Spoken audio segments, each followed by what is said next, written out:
Everybody survived the weekend as we come to a close. Right.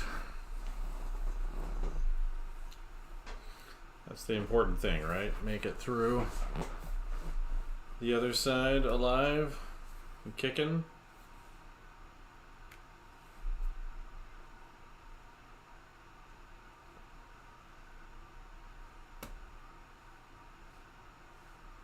Let's see.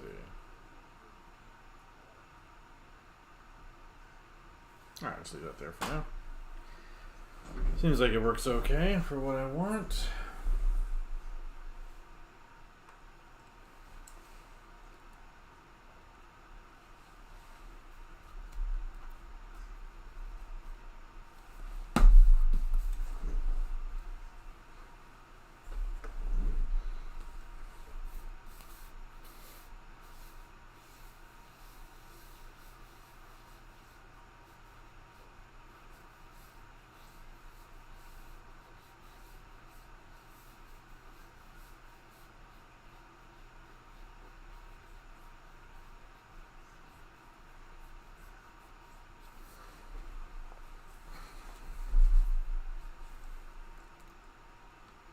Start up there in the top corner as usual.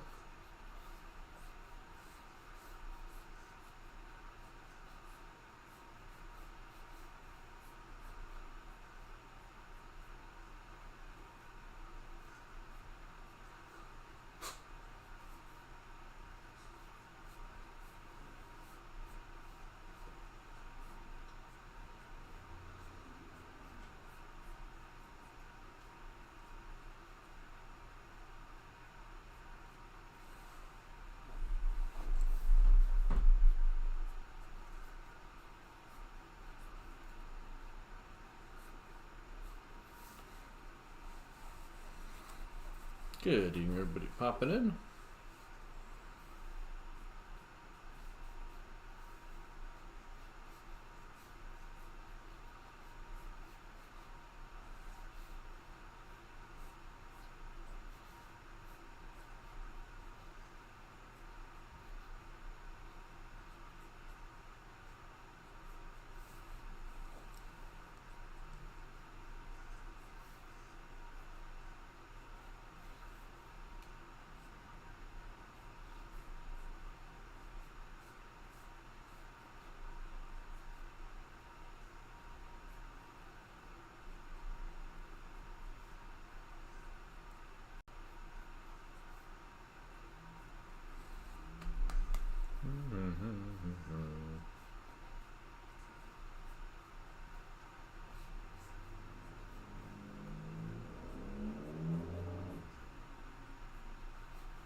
Good evening.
things, right? Get my iPad before I forget. I wanted to just have some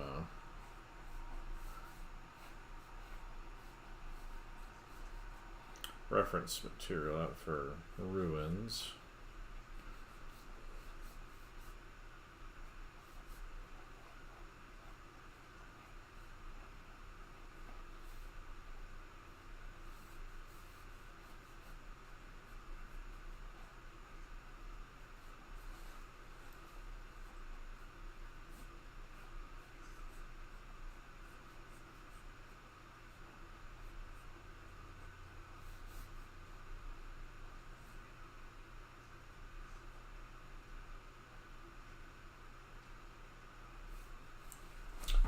Right back and grab that iPad out.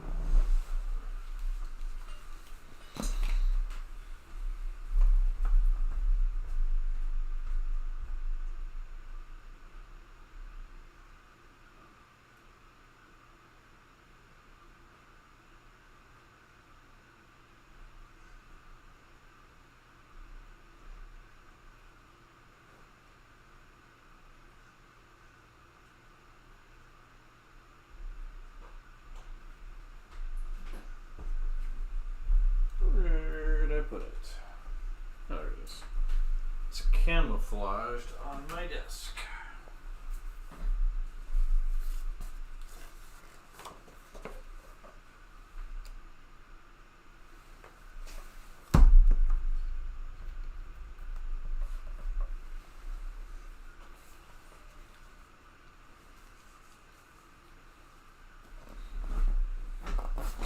Alright, let's try that again.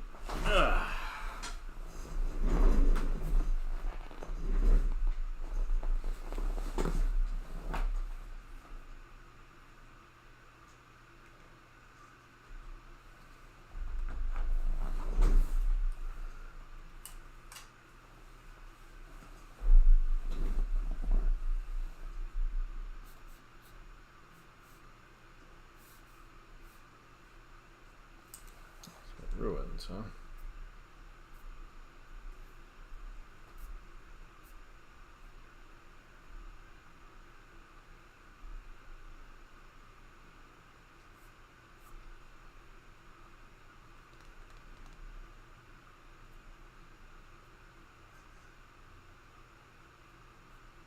Let's see.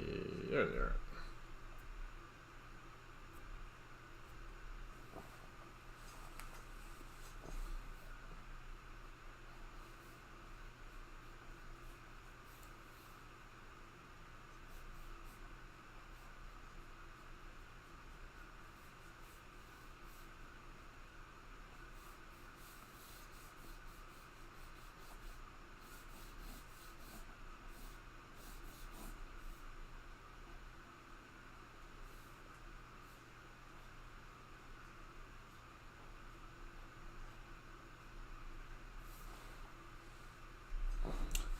Megaliths. So I want to think of these as being something akin to that.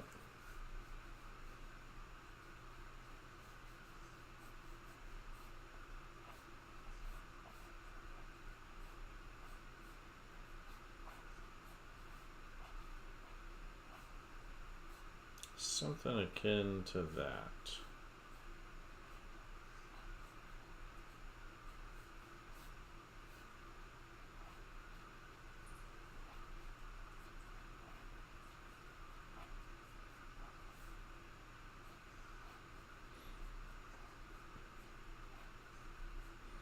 Yeah, very clearly organic, but also having that appearance of being made.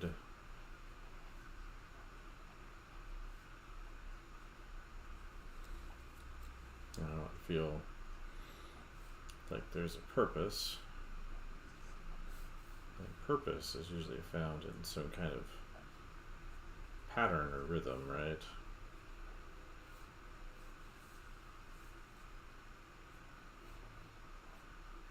That's how I tend to think of it.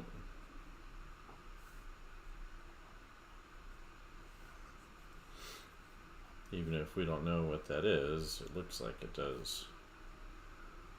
It's for something.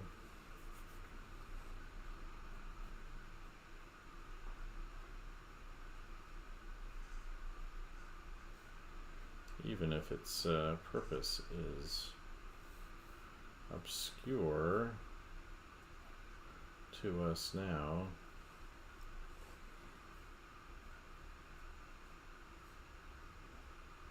Should look like it does something. Could be for something.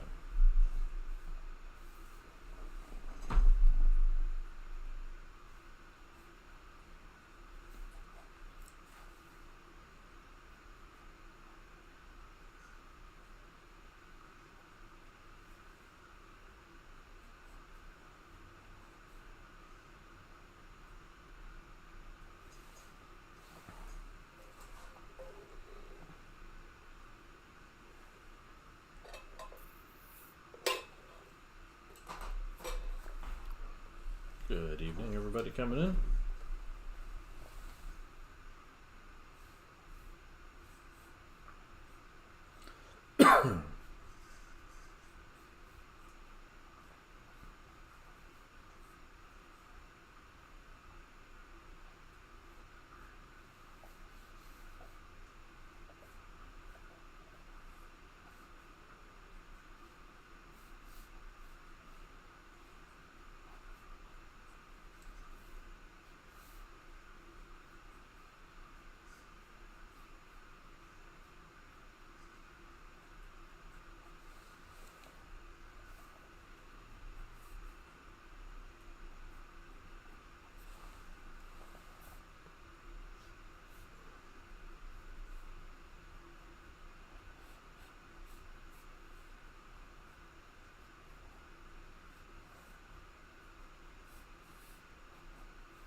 Good night.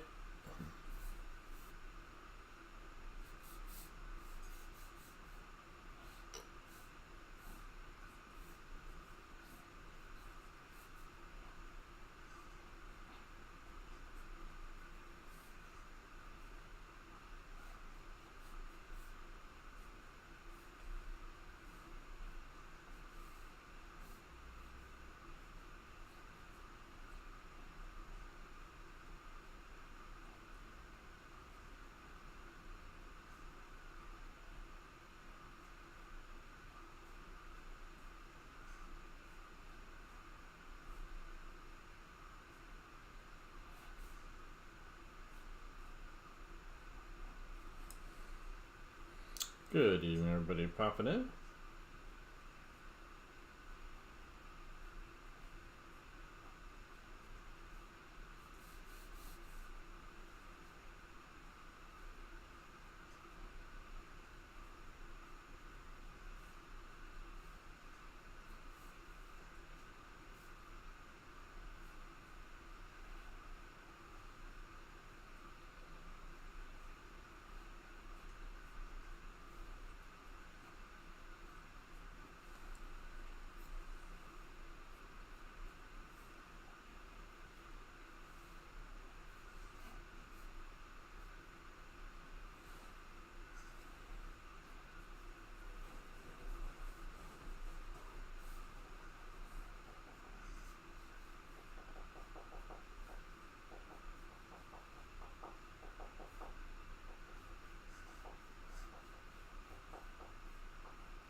Good evening, everybody popping in.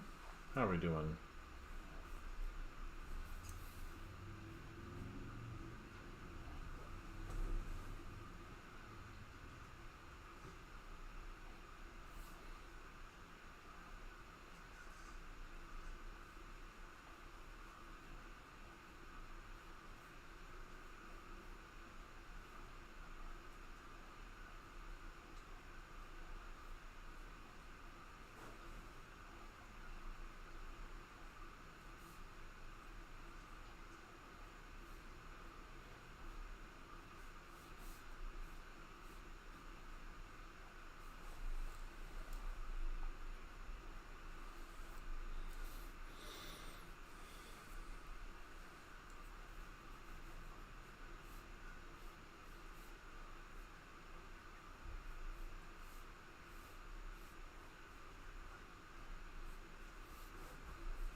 Good evening, everybody.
Hey, Bosch. What's out the window, huh?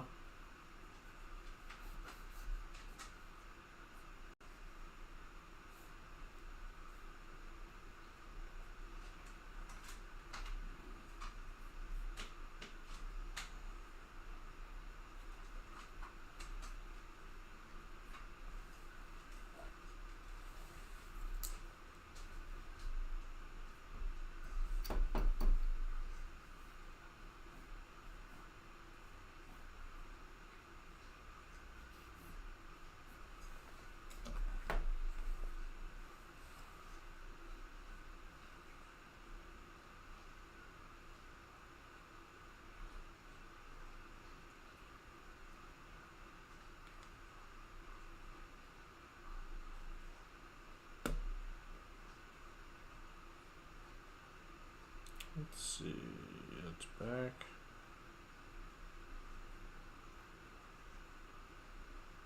Over.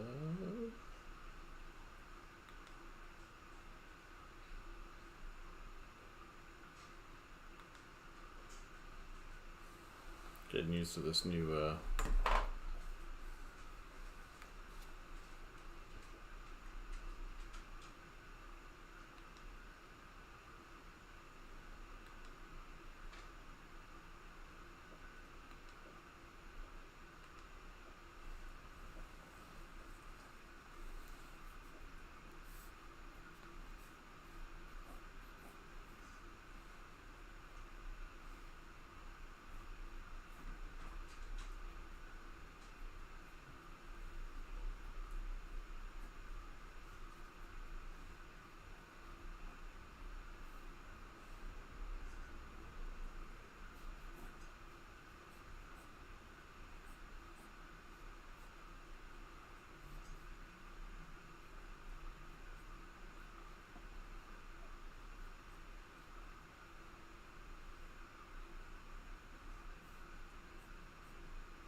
What did we get here?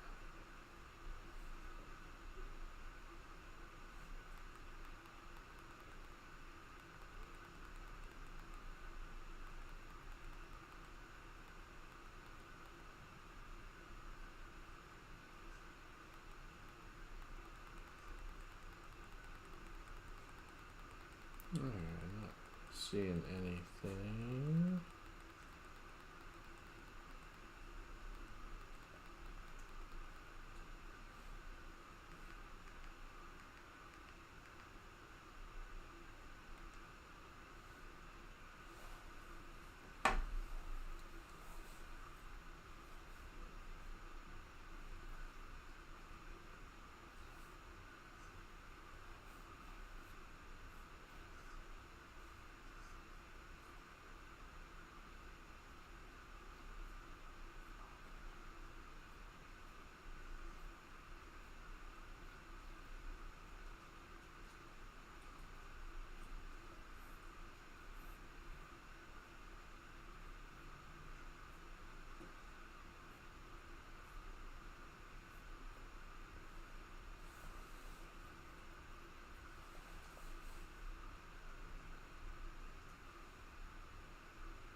Good evening, everybody. Come popping in.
Alright.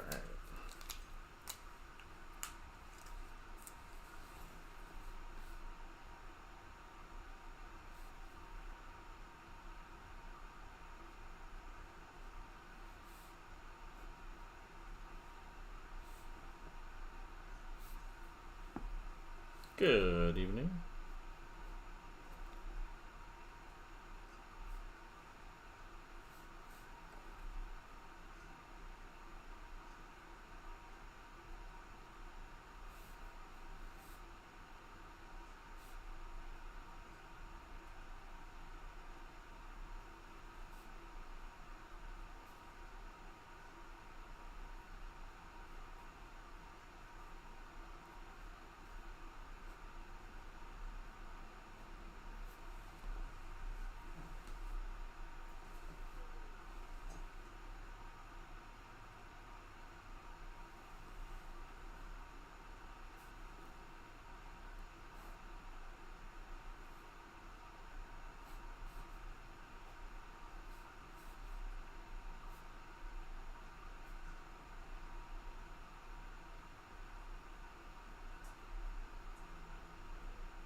Good evening.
Good evening, everybody popping in.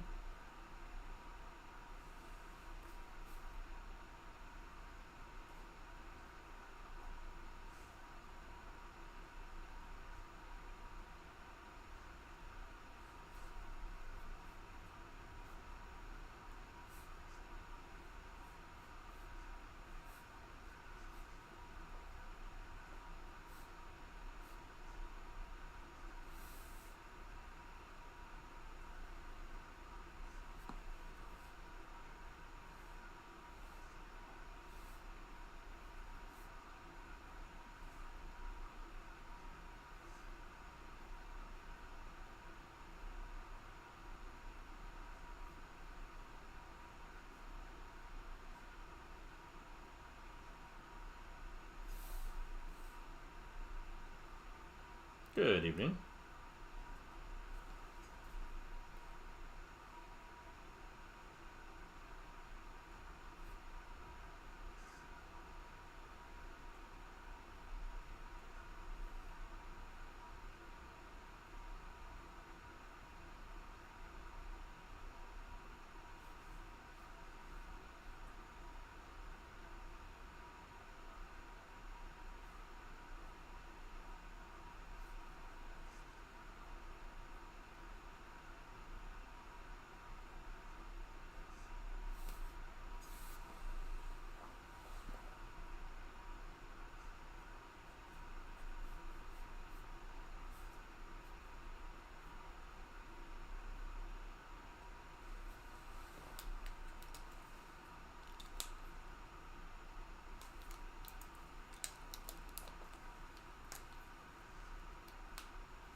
Good evening.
Good evening.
Good evening.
Good evening.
Good evening.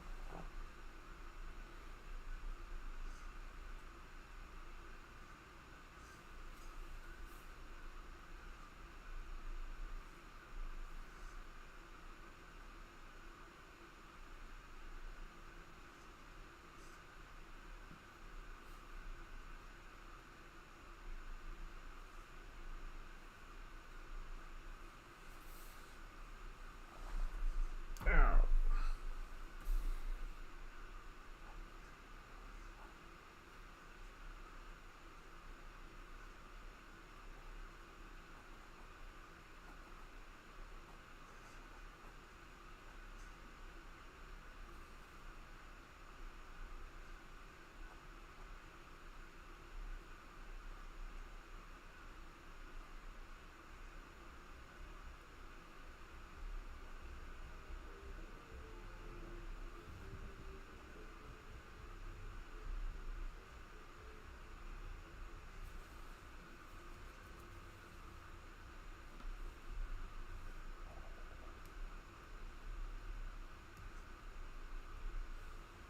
Good evening.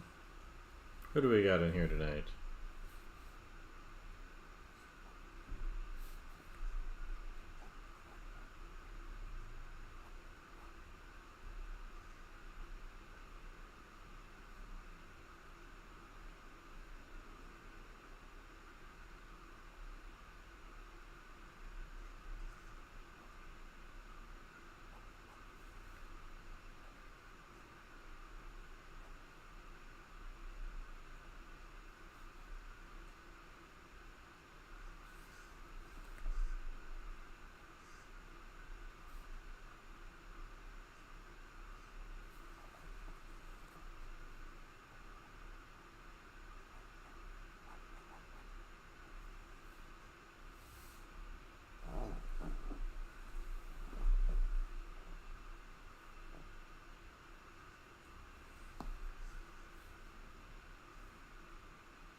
Good evening.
Good evening, everybody.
Good evening.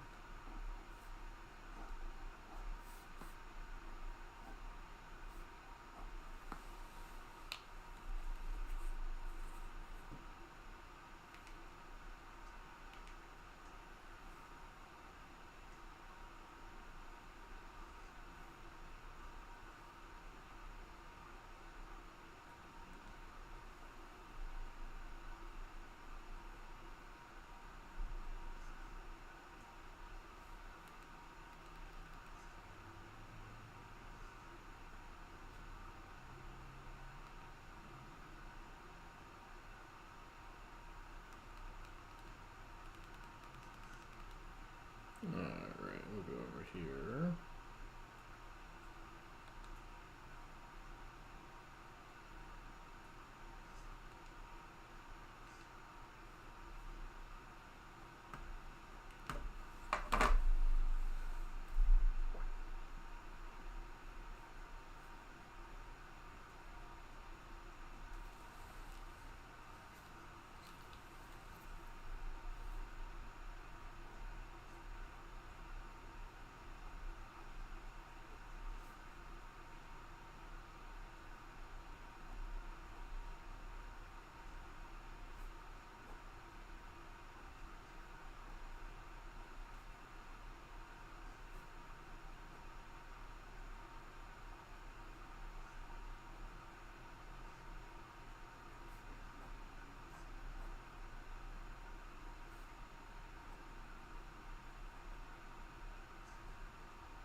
Oh, there's my dog. Went over here to sleep under the feet, huh?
Good evening.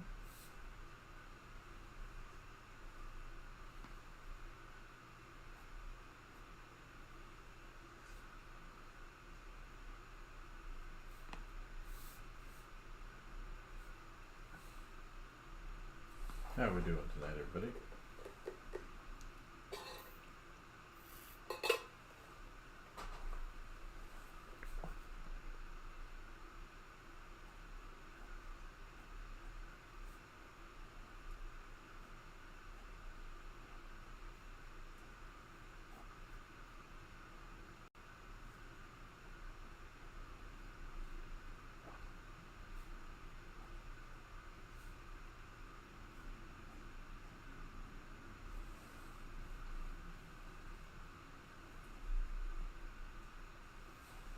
How's my bull Bosch doing down there, huh? Yeah, I know what you're thinking about. 30 minutes and we'll take care of that. What he's thinking about is BROCCILLI, or how do you spell that?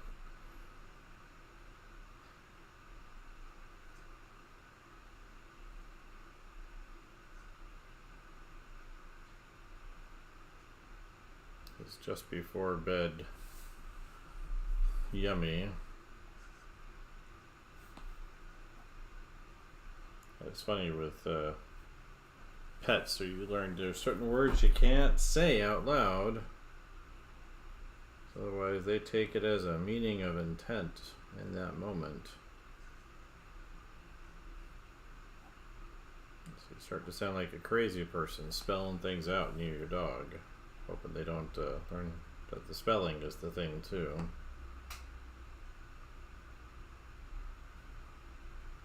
Because they're not stupid, they're just, it's just amazing that they learn to understand us at all, because I don't think we understand them all that well, relatively speaking. When they make a certain kind of bark or whatever, we maybe pick up on the emotion, but not necessarily the intent.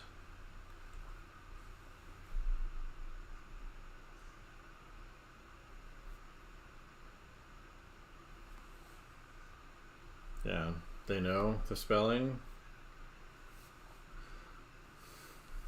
We gotta use a different language.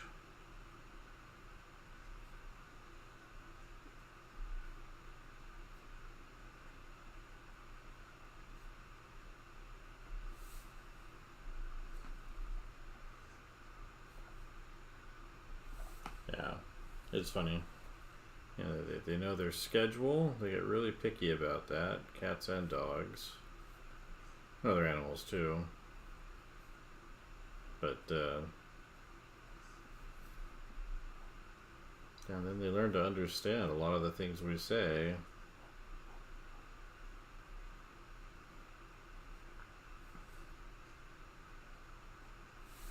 They just don't care about all the things we care about, so that's why they're usually not considered as intelligent. But gotta be careful because you never know.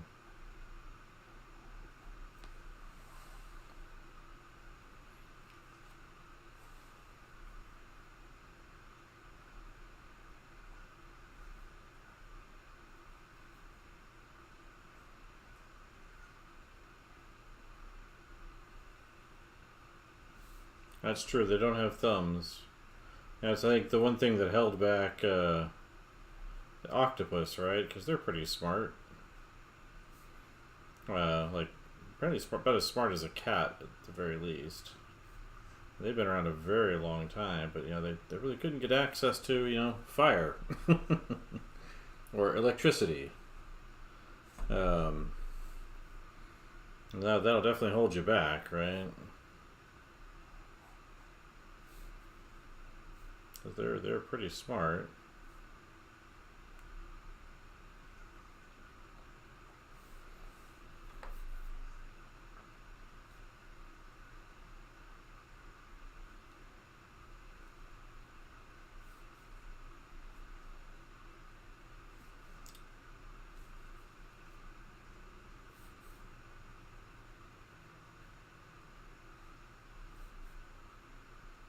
It's like they're often used as a good argument for at least some life on Earth to have originated elsewhere because they're so strange when compared to other things on the other animals on the planet.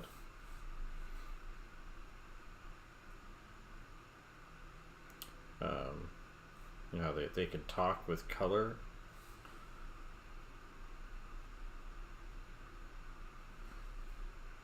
Yeah, there's supposed to be, for a lot of them, pretty smart and friendly, and they like, like being around their people.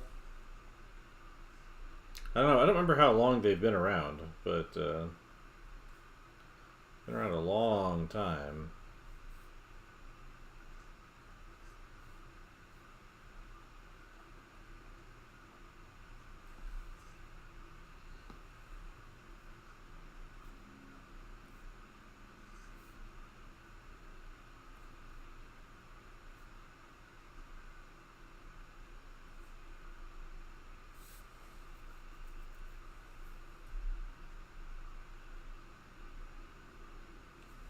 Yeah, they basically like their own thing. Um, I've never played with one personally. I just seen people playing around with them and things like that. But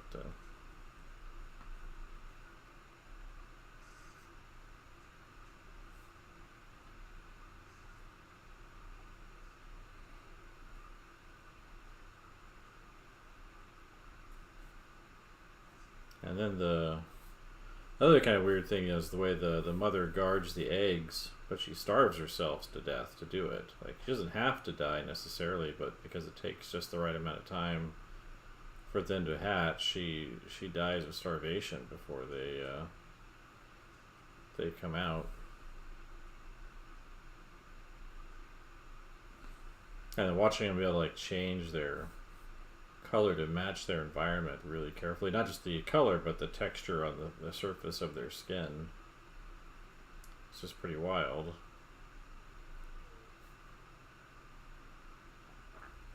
So thank goodness they never got access to fire or electricity, right? Some army of eight-legged monsters emerging from the ocean one day from the depths to conquer the planet. You know.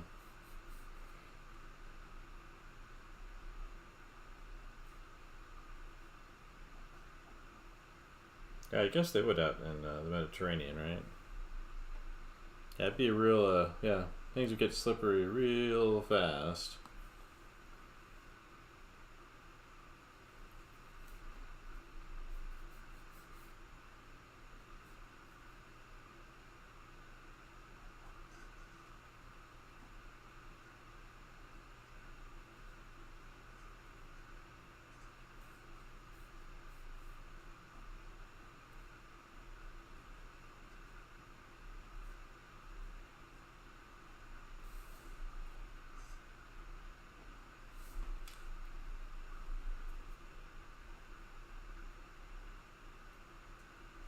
What are we doing? 9:39, huh? I'd be able to change the texture of your skin and the color. Seems like a neat trick at parties, right? Your friends would be impressed. Seems like the kind of ad you'd see in the back of like an old, magazine for Boy Scouts or something in the 80s. Alongside, X-ray glasses and Atlas bodybuilding or something.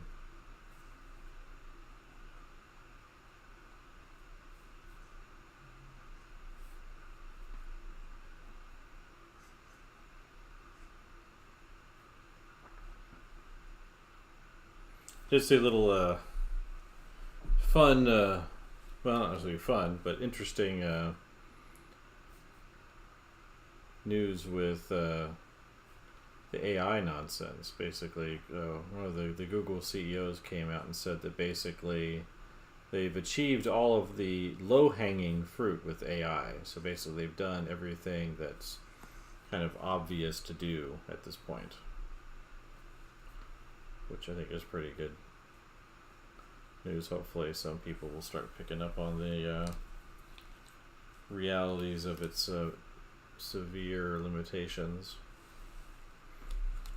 rather than talking about it as being, mankind's new golden age run by, I guess, oligarchs and governments.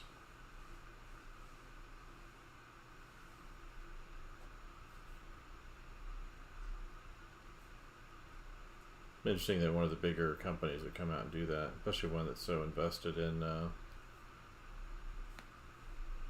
enshittification of all their products.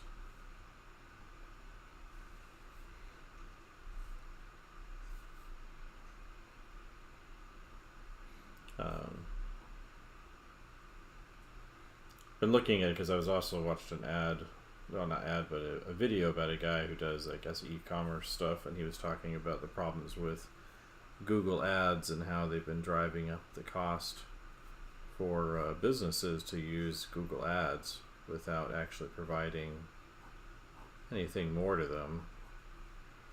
So it's like the way kind of Google does it, there's a certain kind of bidding that's done automatically in the background for which ads get shown in a Google search, or even on websites that carry the ads.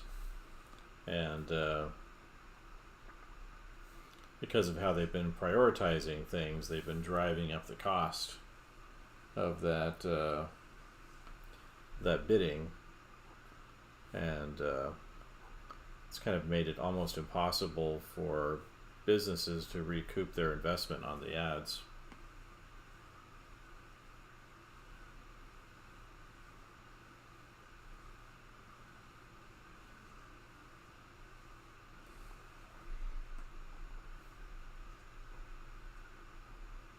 I feel like there was a Star Trek episode about that, about a planet where they people like lived in little box houses and had all their stuff delivered to them.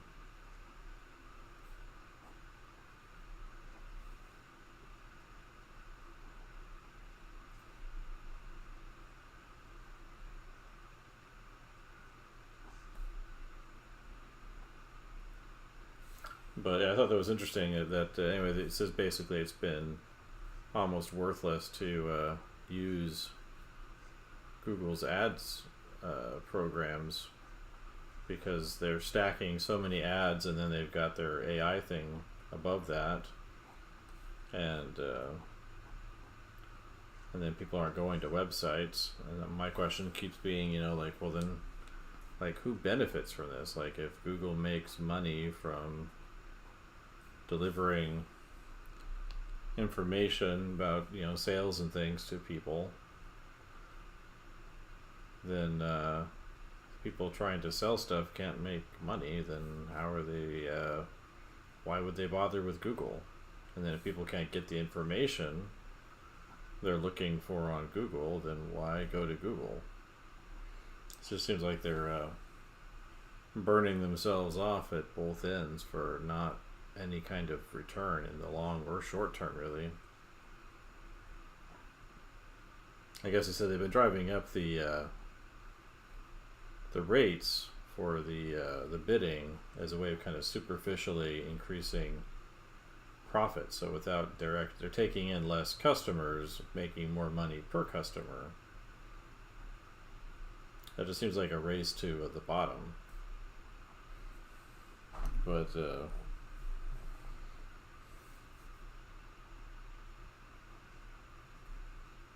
it's one of the questions I keep asking about all of these different services is like, who are they for? Like, who's the target user? Who's the customer for all these AI things?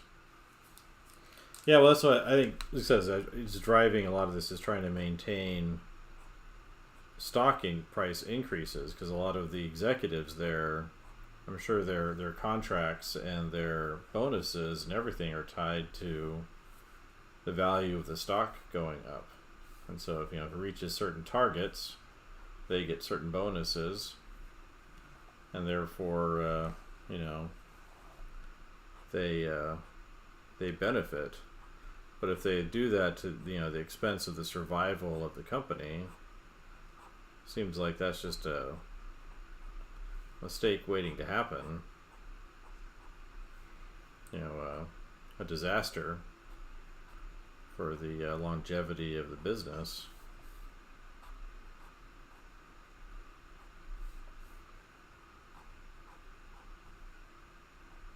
That's like the other problem the AI companies have is people aren't actually paying, their customers aren't actually paying for the service. It's all being covered with VC venture capital investment, and the investors are starting to ask questions like, is there ever going to be profit from this? Because who's your customer? Who's going to pay to cover the costs of the hundreds of billions they want to spend on servers and electricity to it looks like they're investing hundreds of billions to make tens of billions potentially at the high end. So it feels like there's just a lot of people who are digging their own graves as quick as they can. It seems like that would be obvious, but I don't know why it's not, or maybe what data I'm missing. I had a minor argument. I still need to watch this guy sent me a podcast to listen to, and it's like it's a 3-hour long Joe Rogan podcast with this guy who I guess did some predictive stuff around the early internet days, and he's telling me I don't understand what's going on with AI, that I should listen to this guy, and I'm like, well, what does he say? I couldn't get a really good answer out of him, just that I should listen to it. He did finally send me some timestamps.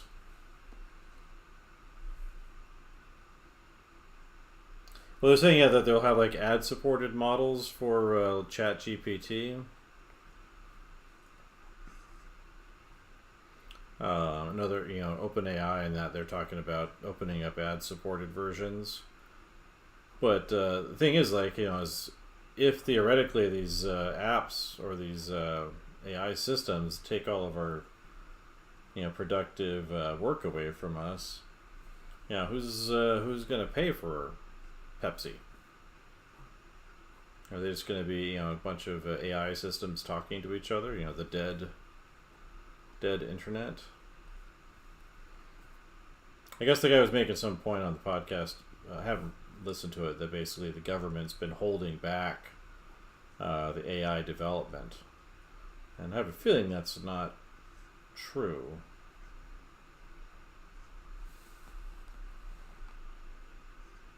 Call it a hunch. Because it seems like it's something they want access to. The Chinese have definitely been jumping all over it.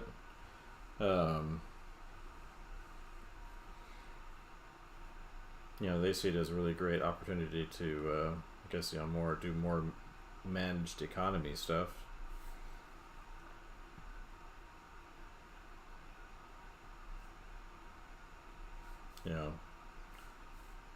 Believing maybe they can do predictive crime or subversive precog or something. I did see I guess there was some town that was trying to use AI to do crime prediction or something, and they got sued right and left over it.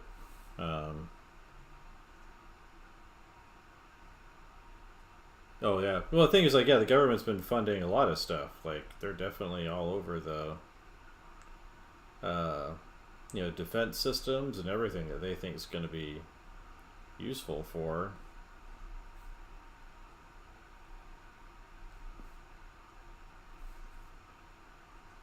Because I haven't listened to it, but I should probably at least listen to those parts he sent.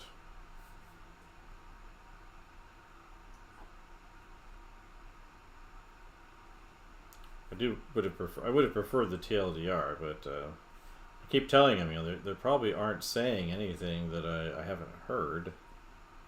I've been paying attention to it for a long time. Not super crazy deep intention, but in terms of the generative stuff that affects, the areas that I'm interested in, I've definitely been paying attention to that. Used a little bit of it here and there, but I don't really like it. It's never. Even with the website stuff, it'll say, have it rewrite the text for you, and I'm like, well, we'll see what it does, and it always makes it objectively worse. Bigger words, longer sentences, all the things you don't want on your website. If you're trying to communicate with people, you want to be pithier, simpler, more direct.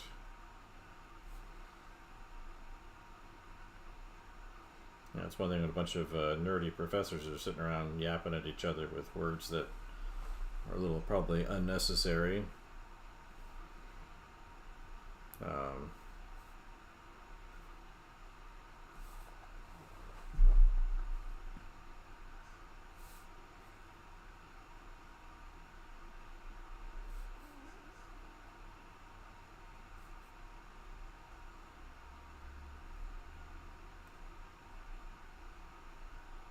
Yeah, we have at least one professor who's really into it because he's all over the transhumanism thing. So he thinks this is going to be where, we can transfer our consciousness into the systems and,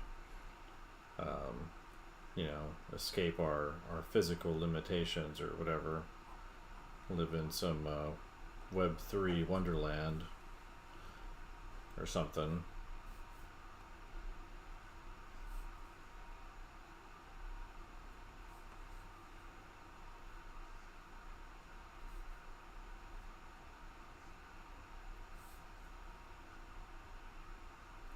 Which, it's just nonsense. There isn't the computing power or electrical grid for that.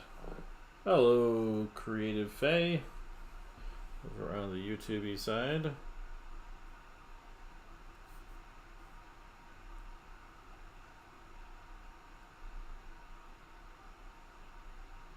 Unless somebody comes up with quantum computing in the next little while. Even that, I'm sure, will have certain kinds of limitation on it.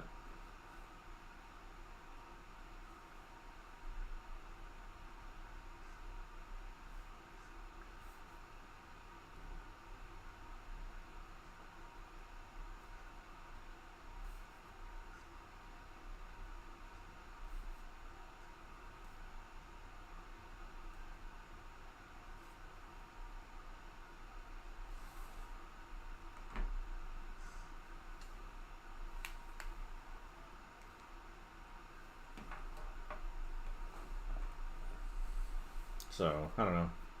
Like I say, if there's something I'm missing, let me know. But I just keep. Yeah, I was. It was funny. I was watching. Cause I've been doing some reworking on my teaching site, and so I've been looking at web design videos and things just to see if there's anything I could do. Simple things that I could do to make the experience a little bit better over there, cleaner, improve it up. I've reworked a lot of the front page over the last week, but one guy was pointing out, he's like, yeah, AI is a big trend in graphic design this upcoming year.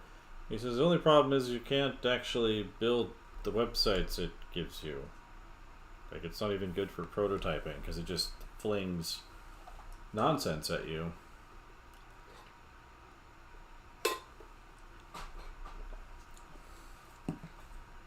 I don't know. I just keep thinking, people would be a lot happier if they're, focused on their own creativity, intentionality. For me, that's a lot of what design is being, intentional.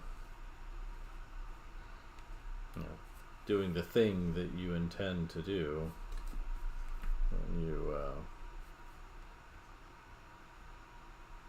rely on arbitrary outcomes, it seems like you're running into problems. Yeah, it was like almost like a Mad Libs book or something. It's like it's a random product generator or something. So I wouldn't even call them ideas, because that would imply some kind of intent behind it. And it doesn't have that.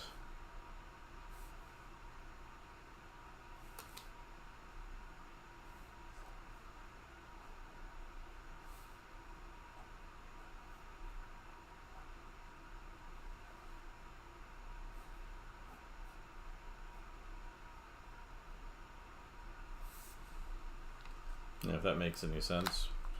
So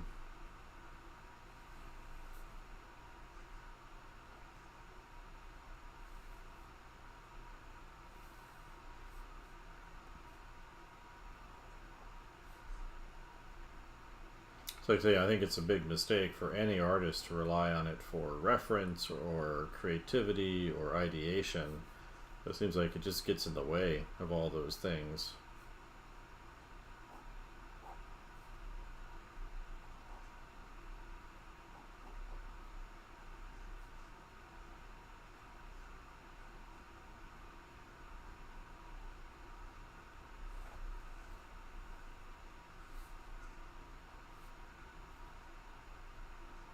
Like I said, there's people that they'll make the argument to me that it's more efficient than they are, and I'm like, well, ideas really aren't based off of efficiency. I mean, you don't want to be lazy about things, but it's not really what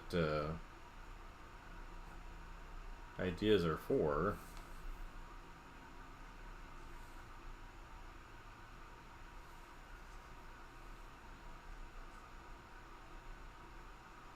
I don't know who that is.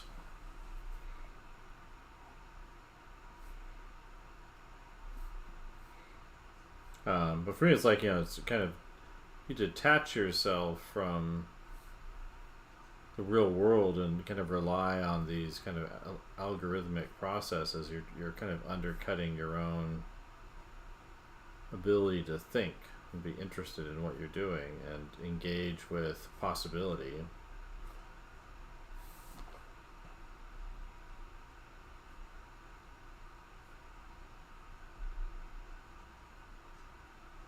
Oh, okay. I'm not familiar with them. I usually don't know colorists, right? It's usually the case.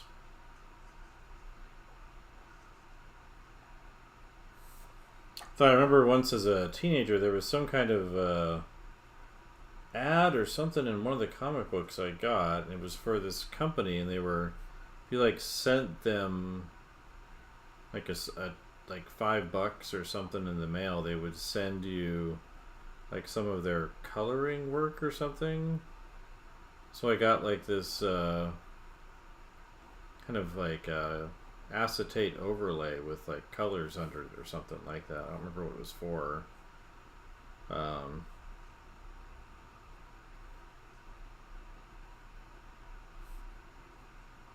or maybe it was an acetate overlay of color.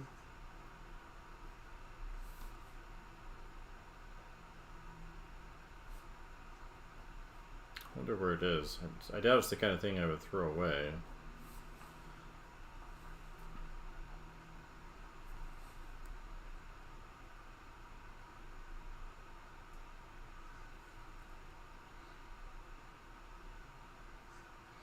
Um,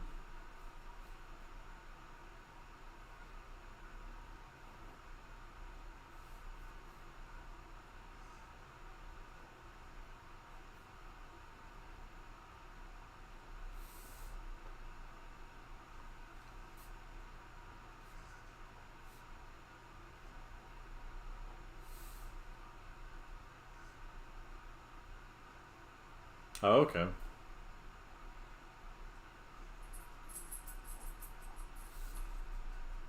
Just the cover stuff. Okay. I don't remember the covers from Ultimate Spider-Man back in the early 2000s. I never did never did much with the Ultimate series stuff when I was younger. I think I picked up a bunch of it when Comixology would do sales. When I was living in Hong Kong, I bought a lot of stuff off of Comixology, just because comics weren't that accessible there. Kind of got back into reading them then, and so they would have like buy $20 for this whole run or something like that. So I would do those. So I've got a ton of that stuff now. It's all on Amazon, but still think it was a mistake for them to sell to Amazon. I'm sure the owner didn't cry too hard about it, but at least getting his payday. It's like ZBrush selling out to Maxon. I don't like it, but I'm not surprised, kind of thing. I'm not angry at the owner. It's probably a good payday for him.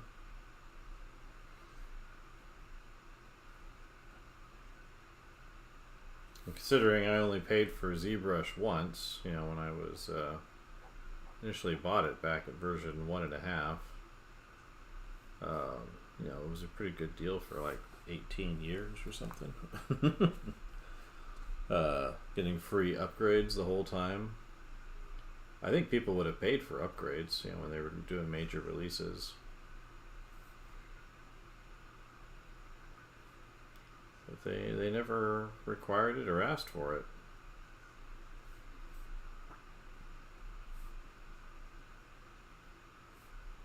Because it did go through a lot of very significant changes that made it a lot easier to use. I remember like an interesting kind of early 2000s illustrator doing Photoshop collage. It was Cliff Nielsen. He did a lot of comic covers. I think the old X-Files stuff kind of used that style of collage. But he did a lot of book covers and comic covers. Very surreal. It was before digital cameras were easily available. I had Dave McKean. What's nice about Dave McKean, though, especially, was he would mix his own drawings in there.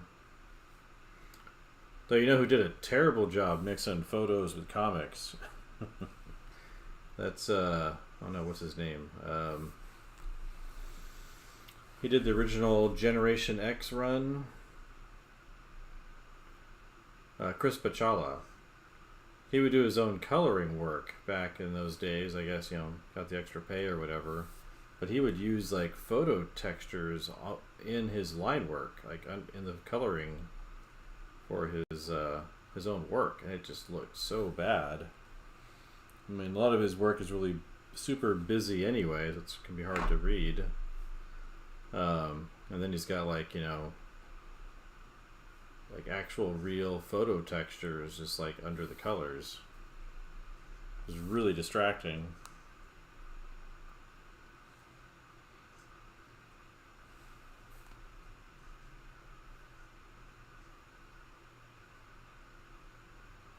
Yeah, it didn't make any sense. It just looked really bad.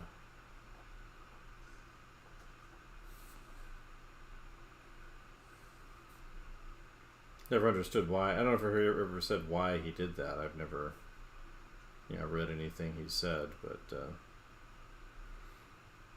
online it seems like he just posts pictures of his work, which is good. But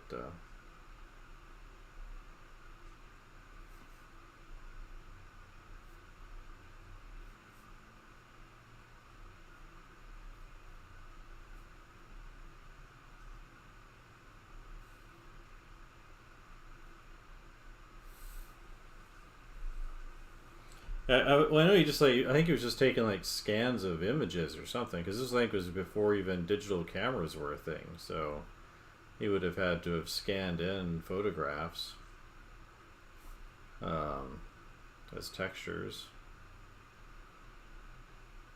It was definitely the Generation X stuff back then.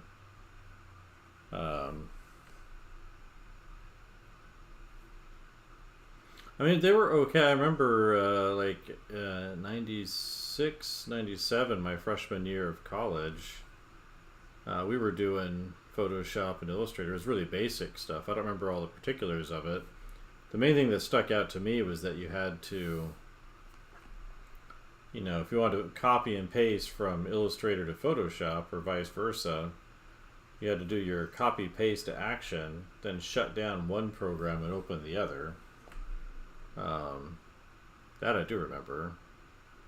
Probably got my project somewhere that I did. I think we mostly did Illustrator projects, but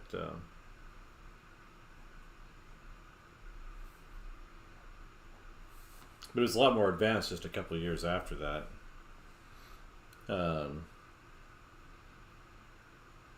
But yeah, I guess it was kind of big money for a lot of the early digital colorists. Because there were so few of them, and they were in high demand with all the major companies.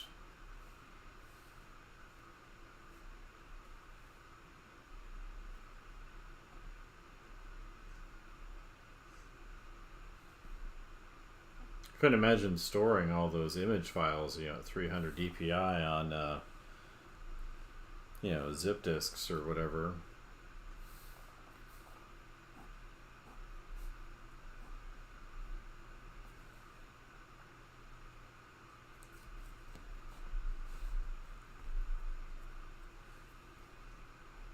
Yeah, if I'd, you know, realized that back then, you know, I probably could have done well just even as like a junior in college, you know, with some basic computer skills. Never occurred to me to reach out to those people. That was how bad my business acumen was, and it wasn't like the faculty knew anything about doing any of that either.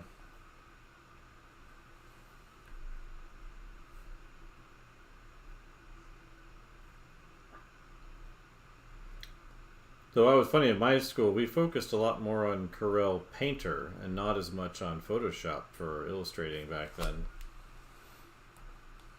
Oh, it's 10 o'clock. Oof. Time to stop. Finish this up later. I dropped one of my caps on the floor, so I'll set that pen aside.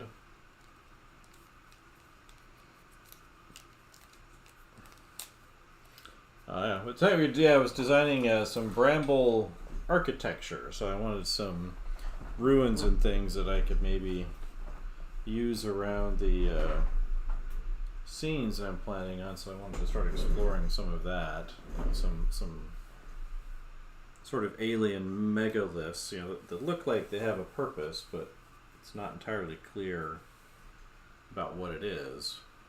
But it should definitely feel like it's a that it serves some kind of function, even if you don't know what it's for. Like, feels intentional. But anyway, thanks everybody that came in. We'll talk at y'all next time.